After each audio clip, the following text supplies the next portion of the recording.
Hello students, welcome to my YouTube channel Sahaj classes. तो आज हम एक नई सीरीज स्टार्ट करने वाले हैं।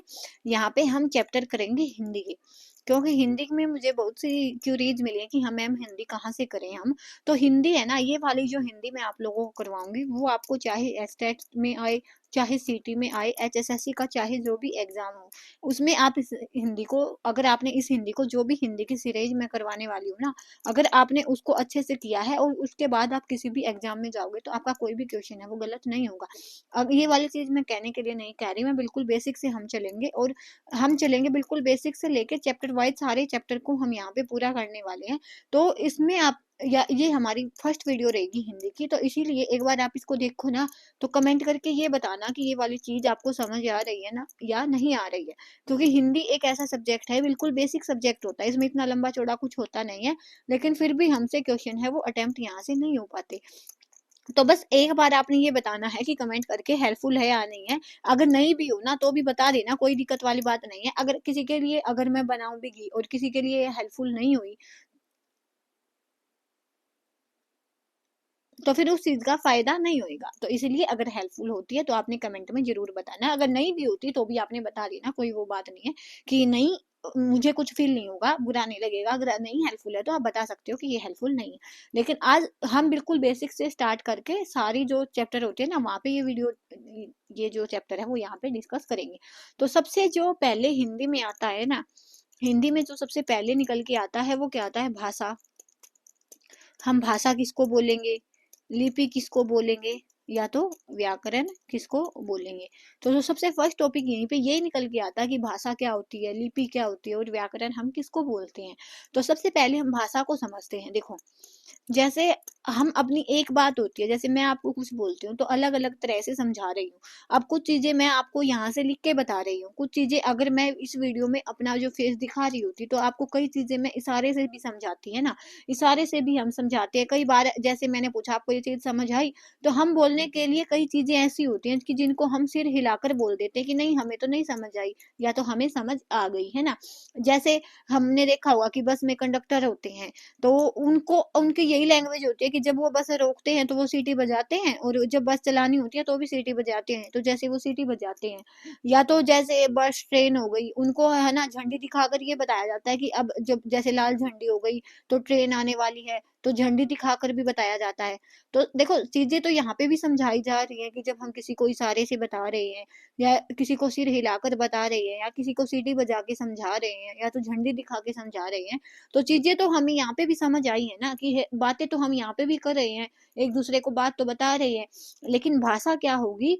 जहाँ पे भाषा, जहाँ पे या तो बोला जाए, या तो हम किसी को बोल के बताएं, और या तो सुना जाए, सुना जाए। ठीक है। तो क्या होगा यहाँ पे? भाषा के लिए मेन चीज क्या है कि मुंह से बोला जाएगा और कान से सुना जाएगा। ये सारी चीजों से हम बात तो एक दूसरे को समझा देते हैं, लेकिन ये भाषा नहीं है। तो भाषा के लिए मेन कंडीशन यही है कि भाषा को या तो बोल के बताया जाए या तो सुना जाए, उसे हम बोलते हैं कि वह भाषा होगी। या तो देखो, सुन के हम पढ़ें, मतलब सुन के अगर हम जाने, या तो हम पढ़कर दूसरों की बात जाने, तो तभी हम उसको भाषा बोलेंगे। तो अगर आपने भाषा की डेफिनेशन देनी है तो भाषा की डेफिनेशन क्या हो जाएगी कि भाषा वह साधन है जिसके द्वारा हम अपनी बात कहते हैं, अपनी बात कहेंगे, और जिसे सुनकर या पढ़कर हम दूसरों की बात समझते हैं। सुनकर या पढ़ के हम दूसरों की बात समझते हैं,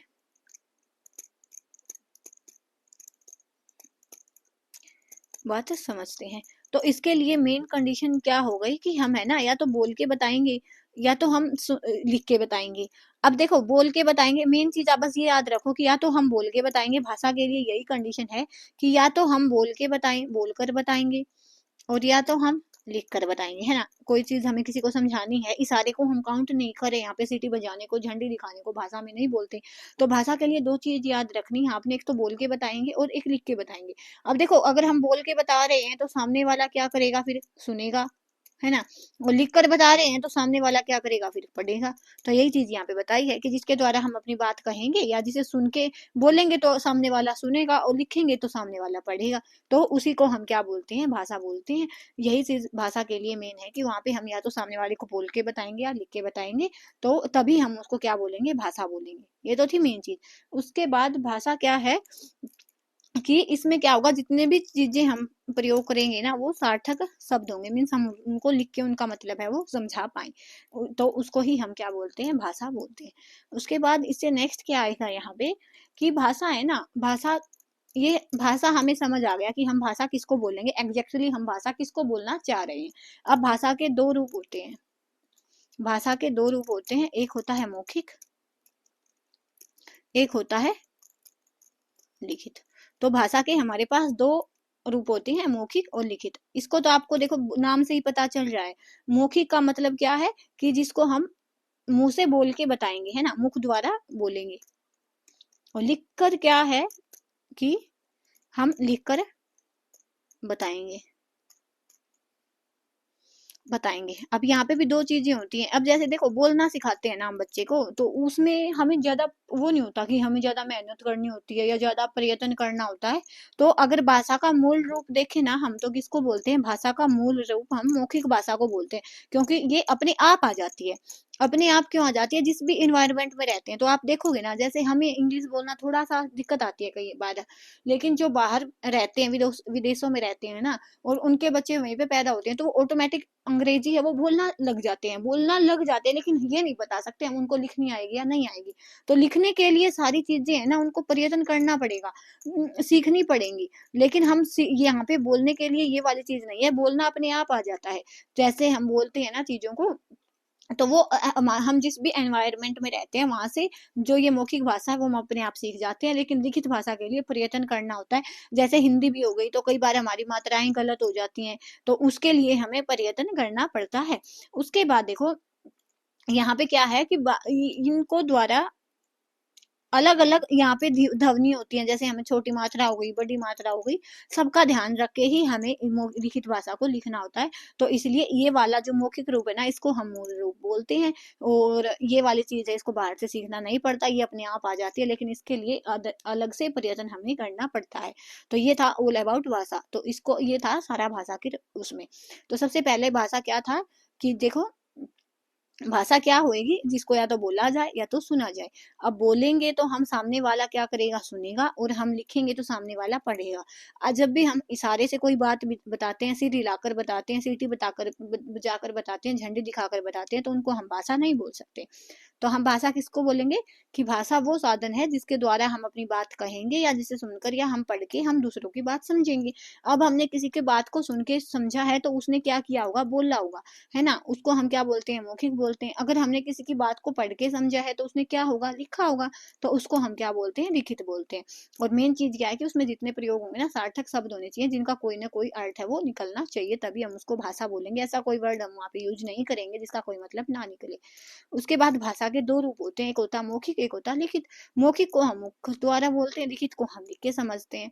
उसके बाद मौखिक को हम भाषा का मूल रूप बोलते हैं, क्योंकि ये अपने आप आ जाती है। और जो लिखित भाषा होती है उसके लिए हमें प्रयत्न करने पड़ते हैं, अलग से सीखनी पड़ती है। क्योंकि मौखिक भाषा है ना, वो हम बोलना तो देखो जिस इन्वायरमेंट में रहते हैं तो वो सीख जाते हैं। आप बाहर से जो बच्चों देखोगे ना, वो जो 2-2 3-3 साल के बच्चे होते हैं ना, उनको भी इंग्लिश अच्छी सी बोलनी आती है। तो क्या फिर हम ये नहीं बोलेंगे ना, वो परफेक्टली इंग्लिश लिख भी पाते हैं।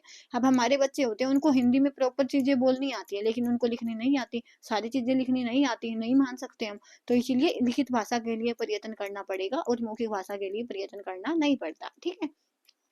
उसके बाद हमारा भाषा हो गया। भाषा के बाद देखो, दो चीजें होती है, एक होता है भाषा और एक होती है बोली। तो इसमें भी बहुत कंफ्यूजन होता है। तो देखो, भाषा हमने देख लिया।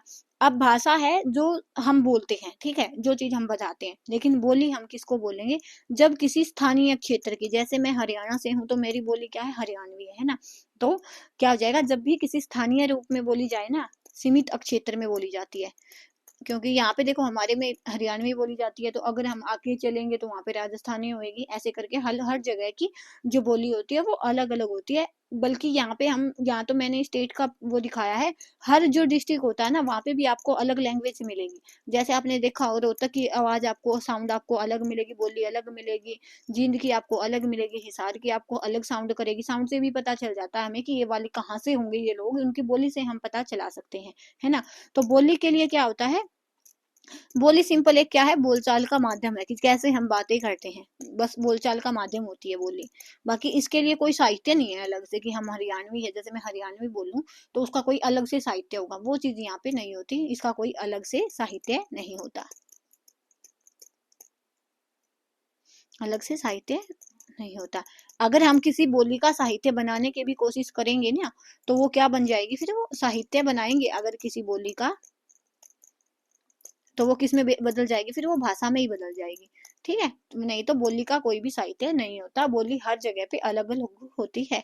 और अगर इसका हम साहित्य बनाने की कोशिश करेंगे तो वो भी क्या बन जाएगा, फिर भाषा ही बन जाएगी। वो तो भाषा का क्या होता है, साहित्य होता है कि कैसे हम भाषा को लिखते हैं, कैसे प्रकट करते हैं, सारा कुछ किसका होता है, भाषा का होता है। अब क्या है हमारे पास, देखो सबसे मेन चीज अगर हमें भाषा देखनी होती है ना, तो हम देखते हैं हिंदी। तो हिंदी है ना कि हिंदी में 18 जो बोलियां है ना उनका वरदान है।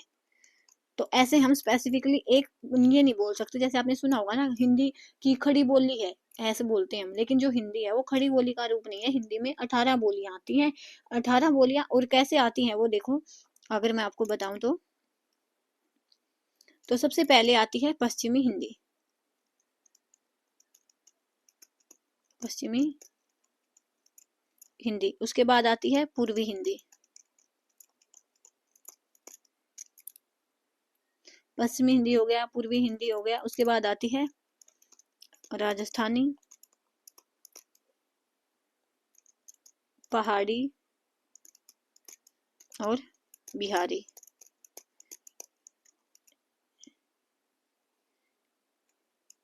ठीक है, ये वाली आती है। तो देखो इतना डीप में पूछते नहीं है, लेकिन फिर भी हम देख लेते हैं। देखो पश्चिमी हिंदी के अंतर्गत 5 बोलियां आती हैं। तो पश्चिमी हिंदी में 5 बोलियां आती हैं। और जो हमारी पूर्वी हिंदी है उसमें 3 बोलियां आती हैं। और जो राजस्थानी है उसमें 4 आती हैं।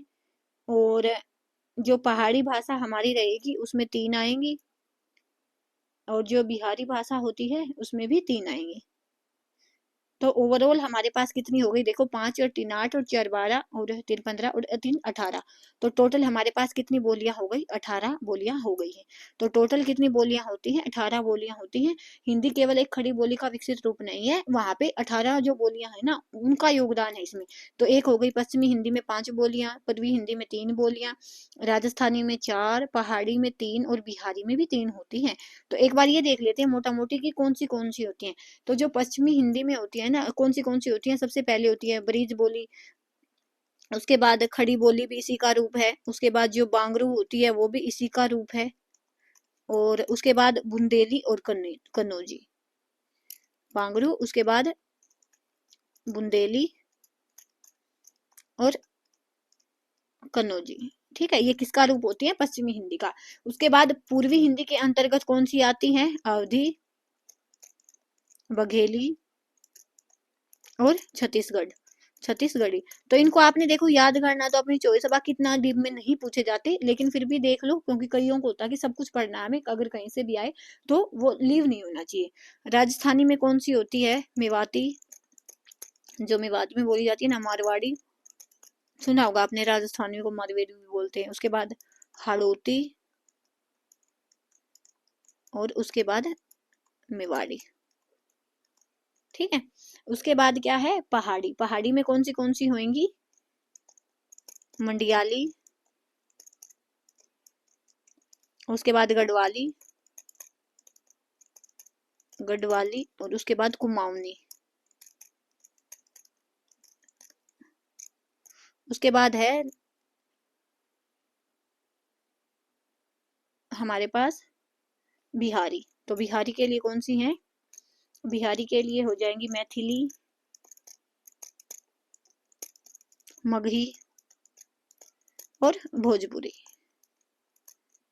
तो ये वाली बोलियां हैं। और हिंदी को हम हिंदी है ना, उसको हम 18 बोलियों का रूप मानते हैं। उनका योगदान है, अलग अलग योगदान है। इन्हीं के योगदान से हमें क्या मिला, जब इन्हीं बोलियों का हम साहित्य लिखते हैं तो वो किस में बदल जाता है, भाषा में बदल जाता है और हिंदी बन जाता है।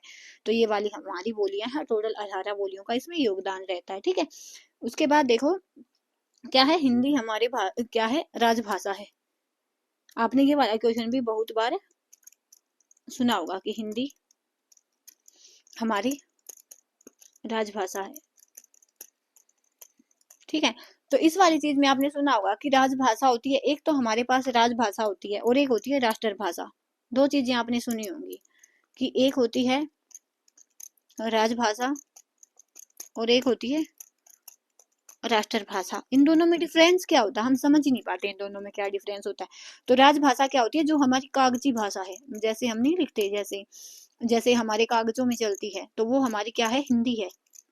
मोस्टली जगह पे हमारे पूरे ऑल ओवर इंडिया में कौन सी भाषा है, हिंदी है, कागजी भाषा। और राष्ट्रभाषा क्या होता है कि जो हम भाषा बोलते हैं ना, जैसे हम अलग अलग भाषा बोलते हैं, मैं हिंदी बोलती हूँ, हरियाणवी बोलते हैं, राजस्थानी बोलते हैं। तो राष्ट्रभाषा हम ये बोलते हैं कि कोई एक राष्ट्रभाषा नहीं है, हमारे पास बहुत राष्ट्रीय भाषा है। जैसे हमारी हिंदी हो गया, राजस्थानी हो गया, सब अलग अलग बोलते हैं ना, तो राष्ट्रीय भाषा अलग भाषाएं हैं। ठीक है, जैसे हिंदी के अलावा भी जो हमारे पास 21 भाषा और हैं, जो हिंदी के अलावा हमारे पास 21 भाषा और हैं जो हमें राष्ट्रभाषा के रूप में दी हुई हैं। लेकिन राजभाषा क्या होगी, हमारी हिंदी है, जो कागजों में यूज होती है। अब देखो हमारे यहाँ पे कागजों में हिंदी यूज होती है, कागजों में, लेकिन क्या बाहर भी हम जाके हिंदी कागजों में चलाएंगे तो वहां पे नहीं चलेगी। तो ये क्या होगा, सेकंड डिफरेंस इनमें आप कैसे समझ सकते हो कि राजभाषा है देश के अंदर ही यूज होगी बस, कि हमारे देश के अंदर यूज हो सकती है बस। और राष्ट्रभाषा क्या होगी, देश के बाहर भी यूज हो सकती है। देश के बाहर कैसे, इन द सेंस, जैसे मैं बोलती हूँ, अब मैं जाके किसी से बात करने के लिए हरियाणवी भी यूज कर सकती हूँ, है ना। राजस्थानी कोई बोलता है, अगर सामने वाला समझने वाला राजस्थानी हो ना, तो फिर हम राजस्थानी भी बोल सकते हैं। ऐसे करके हम बोल तो कुछ भी सकते हैं ना, हम जो हमारी बात कहने का माध्यम है उसको तो कौन सी भी भाषा बना सकते हैं। तो ये वाली चीज देश के बाहर भी यूज हो सकती है। और जो राजभाषा वो कागजों की भाषा, तो उसको हम बाहर जाके हमारे जो डॉक्यूमेंट्स होते हैं उनमें यूज नहीं कर सकते। तो यही डिफरेंस होता है राजभाषा में और राष्ट्रभाषा में। ठीक है, उसके बाद देखो कि हमारे पास क्या बचा, ये हो गया हमारे पास कि हम राजभाषा क्या होगी, राष्ट्रभाषा क्या होगी। तो यहाँ से हमने ये भी सीख लिया कि 18 जो बोलियों का रूप है हिंदी, ये भी देख लिया कौन सी होती है और कौन सी भाषा में कितनी होती है। उसके बाद हमने सीखा राजभाषा और राष्ट्रभाषा में डिफरेंस। तो हिंदी के अलावा 21 हमारे पास और भी राष्ट्रभाषाएं हैं, और हमारी जो राजभाषा है वो क्या है, हिंदी है। ठीक है, उसके बाद क्या है, नेक्स्ट है हमारे पास भाषा और लिपि। कि भाषा और लिपि में फर्क क्या होता है, और लिपि। कि देखो भाषा है, जैसे मैंने हिंदी भाषा बोली, तो हिंदी को लिखने के लिए जैसे मैं कुछ भी लिख रही हूँ ना अक्षर, तो वो सब किस चीजों के अकॉर्डिंग होती है, लिपि के अकॉर्डिंग होती है। तो हम क्या बोलेंगे, लिपि की डेफिनेशन हम क्या बोलेंगे कि भाषा की ध्वनियों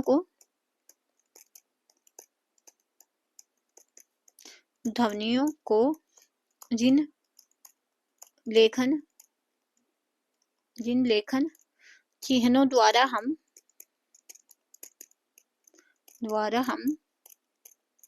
प्रकट करते हैं